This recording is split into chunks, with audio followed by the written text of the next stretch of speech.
Halo, Assalamualaikum warahmatullahi wabarakatuh. Jumpa lagi dengan saya Freddy Sudaryanto seperti biasa di Kasus Jalan Cagak Subang. Mak Subuh ini. Hari ini hari Rabu, ya informasi bahwa akan ada beberapa saksi yang diperiksa, kurang lebih ada sekitar 4 saksi.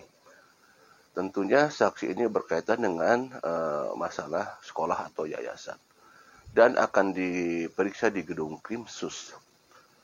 Inilah bukti keseriusan juga dari Polda Jabar bahwa memang semakin gencar di bagian Krimsus ini atau di bagian sekolah ini,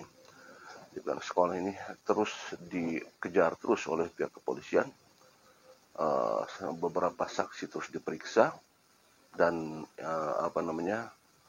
berkaitan dengan masalah apakah akan berkaitan dengan masalah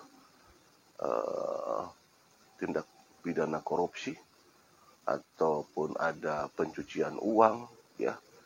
Inilah sebenarnya yang memang sedang dikejar terus oleh pihak kepolisian. Terlepas dari apakah sudah ada tersangkanya, kemudian belum diumumkan, ya.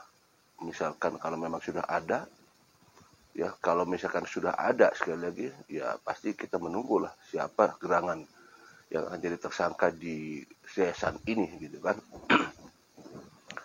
Sebenarnya tidak terlalu susah untuk menerka-nerka di yayasan ini karena memang jumlah personilnya bisa tertebak, ya, bisa ditebak jumlah personel di sekolah ini. Beda dengan kasus pembunuhan. Kalau kasus pembunuhan kita tahu bahwa saksinya begitu banyak, ya.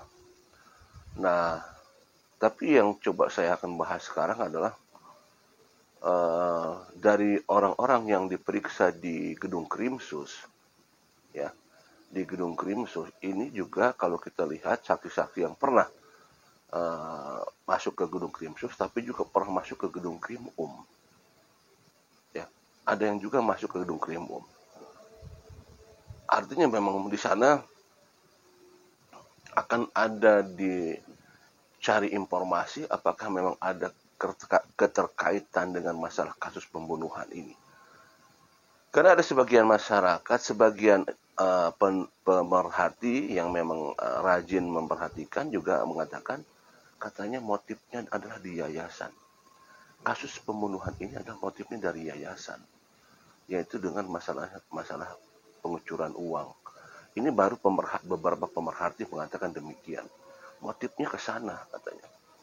Di sela-sela kita diskusi di Polda Jabar, khususnya di halaman parkir, maksudnya kita menunggu beberapa orang YouTuber, juga ada orang-orang yang memang kompeten di sana juga diskusi bahwa ini motifnya adalah dari yayasan kasus pembunuhan ini.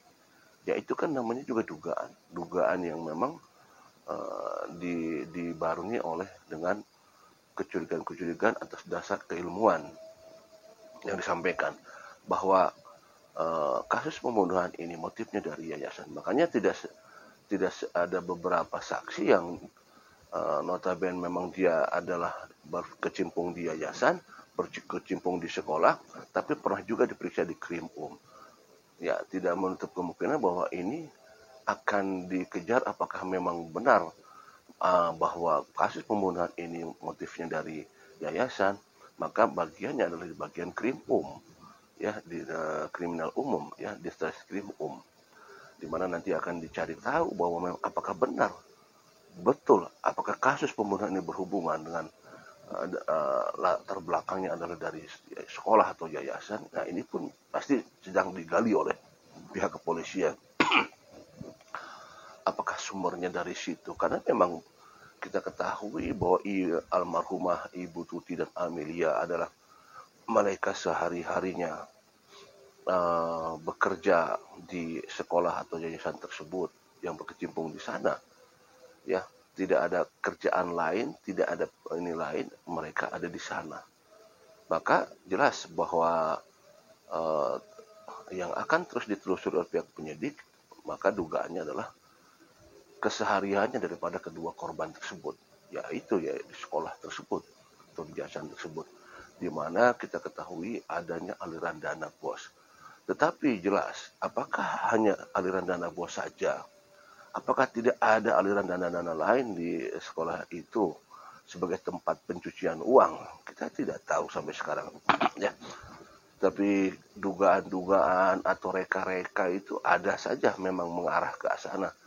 Apakah ada kucuran dana selain masalah itu? Juga ada juga selentingan, apakah mungkinkah dari di sana ada yang namanya utang piutang yang sampai ratusan juta?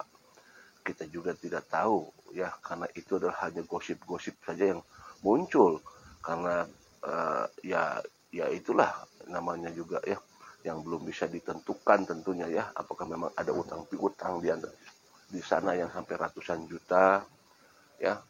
Kemudian juga apa namanya, seperti mobil Yaris juga, mobil Yaris, ya, itu pun misteri juga mobil Yaris itu, keberadaannya, ya.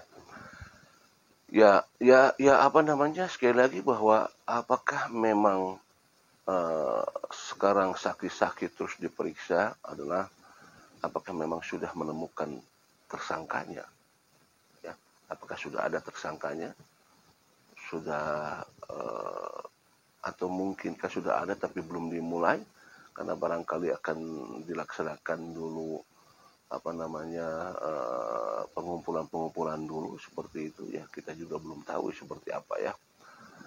Nah, seperti itu. Jadi kita harapkan bahwa apa namanya di kasus ini mudah-mudahan bisa terungkap. Ya kita berharap bahwa dengan terungkapnya kasus lewat Krim nanti bisa merembet ke arah Krimsus, dari Krimsus bisa merembet ke arah Krim dari tindak pidana katakanlah pencucian uang, korupsi, mungkin nanti bisa merembet ke arah kasus pembunuhannya. Tidak menutup kemungkinan bahwa memang jalannya memang dari situ. Memang bisa saja bahwa timbulnya kasus pembunuhan ini dari situ. Karena sekarang dua orang korban ini, ibu dan anak ini adalah sebagai decision maker lah, katakan, terutama masalah keuangan, ya. Amelia sebagai almarhum Amelia sebagai bendahara, Ibu Tuti sebagai decision maker. Tentu saja Ibu Tuti adalah penentu, ya. Artinya bahwa memang kedua almarhumah ini memegang peranan penting terhadap keluar masuknya keuangan, ya kan? Keluar masuknya keuangan sampai termasuk, ya, Pak Yusuf sendiri tidak digaji, tidak disampaikan oleh Yoris, dan tentu tidak digajinya atas kebijakan siapa, ya, kebijakan almarhumah Ibu Tuti tentunya, ya kan? Tentunya karena memang almarhumah Ibu Tuti terkenal dengan selektif, ya, sangat selektif sangat selektif terhadap masalah keluar masuknya keuangan, ya.